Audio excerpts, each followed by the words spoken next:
السلام علیکم. پارلیمنت کې چې کوم آئینی ترمیمونه پیش کېده دای باندې خو به وقتاً فوقتاً خبرې کوو، خو یو ترمیم پکې انتهایی خطرناک دی او هغه دی د آرټیکل 199 کې ترمیم.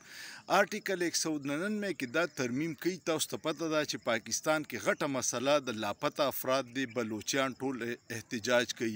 قبایلي سیمه کې دی، اوس خو د اسلام آباد نه خلک لاپته کیږي او غیبیږي.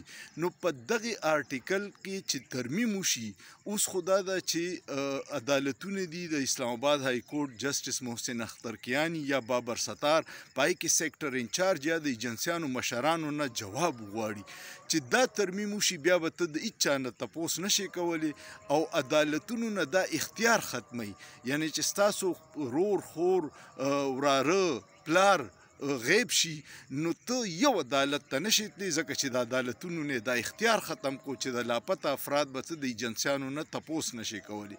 نو ایمل ولی خان دلی بلاول او میاں شهباز شریف او ام کیم والوي چې دا د ریاست د فایدې قانونونه چې عوام غرق شي نو ریاست ته به څنګه فایدې؟